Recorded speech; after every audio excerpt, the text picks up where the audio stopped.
आज का हमारा टॉपिक है सप्तक किसे कहते हैं। इससे पहले हम संगीत किसे कहते हैं ये कर चुके हैं। संगीत की उत्पत्ति हुई नाद से, नाद से अगली डेफिनेशन हुई श्रुति, श्रुति से बने स्वर और स्वर से बनते हैं सप्तक। आइए पढ़ते हैं सप्तक किसे कहते हैं। 7 स्वरों को क्रमानुसार गाने में बजाने को, 7 स्वरों को क्रमानुसार गाने बजाने को सप्तक कहते हैं। उसी प्रकार जिस प्रकार 7 वारों के समूह को साप्ताहिक कहते हैं, 6 महीने के समूह को 6 माही कहते हैं और 12 महीने के समूह को वार्षिक कहते हैं, उसी प्रकार 7 स्वरों के समूह को या 7 स्वरों के समूह को क्रमानुसार गाने बजाने को सप्तक कहते हैं। आइए अच्छे से इसको देखते हैं। सप्तक 7 स्वरों के समूह को जब एक क्रम में गाया बजाया जाता है तो उसे सप्तक कहते हैं, अर्थात 7 स्वरों को क्रमानुसार समूह को सप्तक कहते हैं।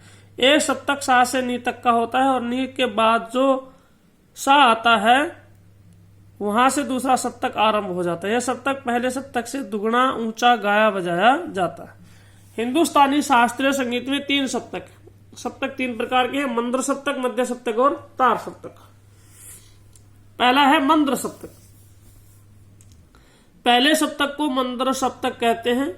मंद्र सप्तक के स्वरों को आवाज, मंद्र सप्तक की स्वरों की आवाज मध्य सप्तक से दुगनी होती है, मध्य सप्तक से दुगनी नीचे होती है। मंद्र सप्तक के स्वरों का उच्चारण करते समय हृदय पर जोर पड़ता है। इस सप्तक के स्वरों की पहचान के लिए उनके नीचे बिंदु का प्रयोग किया जाता है। जैसे सा रे गा मा पा धा नी लिखा और उसके नीचे बिंदु लगाया जाएगा। इस तरह से नीचे जो बिंदु दिखाई दे रहे हैं, ये डॉट डॉट डॉट, नीचे बिंदु लगाए जाते हैं। मंद्र सप्तक की पहचान ये है कि उसके नीचे स्वरों के नीचे बिंदु लगाया जाता है और साधारण आवाज से, सामान्य आवाज से अर्थात मध्य सप्तक से दुगनी नीचे गाया जाता है। अगला जो है वो है मध्य सप्तक। इसको बोलते हैं मीडियम ऑक्टो और इसको बोलते हैं लो ऑक्टो। तो हम बात करते हैं मध्य सप्तक। दूसरे सप्तक को मध्य सप्तक कहते हैं। इस सप्तक के स्वरों की आवाज मंद्र सप्तक से दुगनी ऊंची होती है। स्वरों की आवाज दुगनी ऊंची होती है जब सप्तक को मंद्र सप्तक से दुगनी ऊंची होती है। इस सप्तक को साधारण सप्तक भी कहा जाता है, सामान्य सप्तक भी कहा जाता है। जिस तरह से हम सामान्य बोलचाल करते हैं, आपस में बातचीत करते हैं, इसे सामान्य साधारण आवाज कहते हैं। आम बोलचाल में जो हम बोलते हैं, गाते बजाते हैं, उसे मध्य सप्तक कहते हैं। गायन वादन में सप्तक का प्रयोग अधिक किया जाता है क्योंकि इस सप्तक की आवाज न अधिक ऊंची होती है न अधिक नीची। मध्यम सप्तक के स्वरों को गाते समय कंठ पर जोर पड़ता है। इस सप्तक को लिखते समय किसी भी प्रकार के चिन्ह का प्रयोग नहीं किया जाता, इनको सिंपली लिखा जाता है सा रे गा मा पा धा नी सा। एक बार आपको उच्चारण करके बता देता हूं ताकि आपको समझ में आ जाए। सा रे गा मा पा धा नी सा, ये मध्य सप्तक है। सा रे गा मा पा धा नी सा। और अगर लो सप्तक की बात करें अर्थात मंद्र सप्तक की बात करें तो उनको कैसे बोला जाएगा? सा रे गा मा पा धा नी, सा रे गा मा पा धा नी, इस तरह से नीचे बोला जाएगा। मध्य सप्तक में सा रे गा मा पा धा नी सा, इस तरह से मध्य सप्तक का उच्चारण किया जाएगा। अगला है तीसरा जो सप्तक वो है तार सप्तक। तीसरे सप्तक को तार सप्तक कहा जाता है। तार सप्तक के स्वरों की आवाज मध्य सप्तक से दुगनी तथा मंद्र सप्तक को गाते समय हमारे, पहले परिभाषा सुन लीजिए। तीसरे सप्तक को तार सप्तक कहा जाता है। तार सप्तक के स्वरों की आवाज मध्य सप्तक से दुगनी ऊंची होती है, मध्य सप्तक से दुगनी ऊंची, दुगनी या तिगुनी ऊंची होती है। ठीक है। मंद्र सप्तक को गाते समय हमारे ये मंत्र सप्तक नहीं, इसमें गलत लिख रखा है, एक बार कर। तार सप्तक को गाते समय हमारे मस्तिष्क पर जोर पड़ता है। इस सप्तक के स्वरों की पहचानने के लिए स्वरों के ऊपर बिंदु का प्रयोग किया जाता है। जैसे सरगम हमने लिखी सा रे गा मा पा धा नी, इनके ऊपर बिंदु लगाए जाएंगे। सा रे गा मा पा धा नी के ऊपर ये बिंदु आप देख रहे हैं, सा के ऊपर बिंदु, रे के ऊपर बिंदु, गा के ऊपर बिंदु, मा के ऊपर बिंदु, पा के ऊपर बिंदु, धा के ऊपर बिंदु और नी के ऊपर बिंदु। इस तरह से तार सप्तक के स्वरों के ऊपर बिंदु लगाया जाता है। तो दोबारा पुनः सुन लीजिएगा, मैं ध्यान से आपको बता रहा हूं। मंत्र सप्तक की पहचान ये कि मंत्र सप्तक में स्वर के नीचे बिंदु लगाया जाएगा इस तरह से।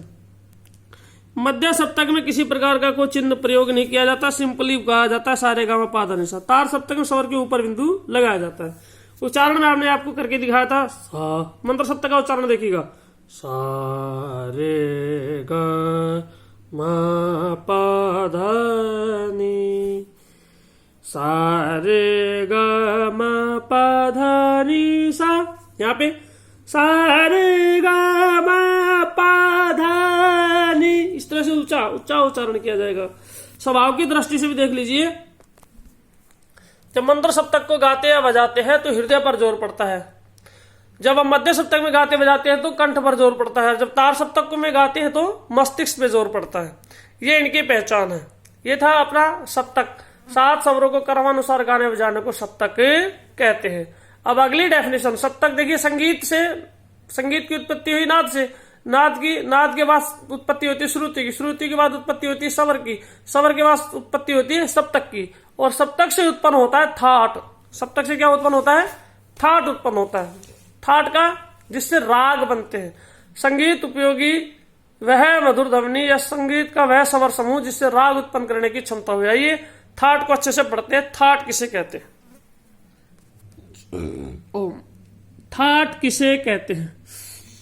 संगीत में नाद है ये शब्द। संगीत में नाद से श्रुति, ये शब्द है नाद, इसको ठीक कर देते हैं, नाद। संगीत में नाद से श्रुति, श्रुति से स्वर तथा स्वर से सप्तक की उत्पत्ति मानी जाती है। सप्तक के 7 शुद्ध और 5 विकृत, इन 12 स्वरों में से कोई 7 स्वरों का समूह जिसमें राग उत्पन्न करने की क्षमता हो वह थाट कहलाता है। साधारण रूप में बोले तो वह स्वर समूह जिसमें राग उत्पन्न करने की क्षमता हो उसे थाट कहते हैं। थाट को मेल भी कहा जाता है।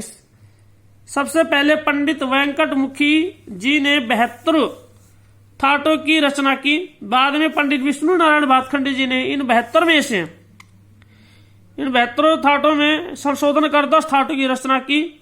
10 थाट छाटे लिए प्रमुख और समस्त रागों को इनके अंतर्गत विभाजित कर दिया। ये 10 थाट इस प्रकार है। पहला जो थाट है वो है बिलावल थाट। कंप्लीट लिखेंगे बिलावल, यहाँ पे थाट नहीं लिख रखा, आपको लिखना है बिलावल थाट। बिलावल थाट की विशेषता 7 स्वर इसमें होते हैं, सा रे गा मा पा धा नी सा। इसमें किसी प्रकार का कोई चिन्ह प्रयोग नहीं किया गया, अर्थात बिलावल थाट में कोई भी स्वर कोमल या तीव्र नहीं होता। बिलावल थाट में सभी स्वर शुद्ध होते हैं। लिख सकते हैं आप परिभाषा बिलावल थाट की। कल्याण थाट, कल्याण थाट की परिभाषा ये है, सा रे गा मा पा धा नी सा, 7 स्वर लिखेंगे और इसमें सिर्फ माँ को तीव्र करेंगे। क्या करेंगे? माँ स्वर को तीव्र करेंगे। माँ स्वर के ऊपर ये खड़ी रेखा लगाएंगे अच्छे से, बिल्कुल वर्टिकल लाइन, सीधी खड़ी रेखा। सा रे गा मा पा धा नी सा, अर्थात माँ स्वर तीव्र। ये कल्याण थाट की विशेषता है। अगला है खमास थाट। सा रे गा मा पा धा नी सा। खमास थाट की विशेषता ये है, इस खमास थाट में सिर्फ नी कोमल होता है, बाकी सभी स्वर शुद्ध होते हैं। अगला थाट है काफी थाट।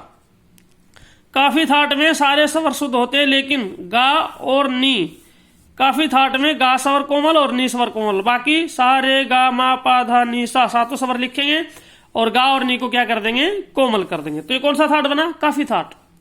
अगला है भैरव थाट। भैरव थाट की विशेषता ये है, भैरव थाट में 7 स्वर लगते हैं, सा रे गा मा पा धा नी सा, लेकिन रे और धा कोमल होते हैं। कोमल दर्शाने के लिए नीचे वर्टिकल लाइन लेटी रेखा लगाई जाती है। भैरव की विशेषता कही रे कोमल और धा कोमल। अगला है भैरवी थाट। भैरव और भैरवी अलग अलग है। भैरव नाम भगवान शंकर का है और भैरवी नाम माता पार्वती का है, माता दुर्गा का है। अगला है सा रे गा मा पा धा नी सा, ये है भैरवी थाट। भैरवी थाट की विशेषता है इसमें चारों कोमल लगते हैं, बाकी शुद्ध होते हैं। रे कोमल, गा कोमल, धा कोमल और नी कोमल। धा, नी, गा और रे, ये चारों कोमल भैरवी थाट में होते हैं। अगला थाट है मारवा थाट। सा रे गा मा पा धा नी सा, सारे सातों स्वर लिखेंगे और इसमें रे कोमल और मा तीव्र, रे कोमल और मा तीव्र, माँ को तीव्र करेंगे अच्छे से, ये बिल्कुल सीधी रेखा इसके ऊपर लगाएंगे, ये इस तरह से, ये होगा मा तीव्र। मारवा थाट है, इसमें रे कोमल है और मा तीव्र, बाकी शुद्ध है। अगला थाट है पूर्वी थाट। पूर्वा लिखेंगे पूर्वी थाट। सातों स्वर इसमें है। पूर्वी थाट की विशेषता है इसमें रे कोमल होता है, मा तीव्र होता है और धा कोमल होता है। रे धा कोमल और मा तीव्र। अगला है तोड़ी थाट। तोड़ी थाट की विशेषता यह है कि इसमें सातों स्वर लगते हैं और रे कोमल होता है, गा कोमल होता है और धा कोमल होता है। तीनों तो कोमल होते हैं, रे गा धा कोमल और मा तीव्र। ये तोड़ी थाट की विशेषता है। फिर आता है असावरी थाट। असावरी थाट में सातों स्वर लगेंगे और सातों स्वर को लिख करने के बाद इसमें आप कोमल करेंगे गा धा और नी, गा धा और नी, ये इसमें कोमल है। ये थे आपके थाट, 10 के 10 थाट है। अब अच्छे से इनको देख लेंगे, अच्छे से सुनेंगे, अच्छे से लिख कर देखेंगे। ये था आपका थाट किसे कहते हैं और सप्तक किसे कहते हैं, इसे अच्छे से लिखेंगे और राइट करेंगे।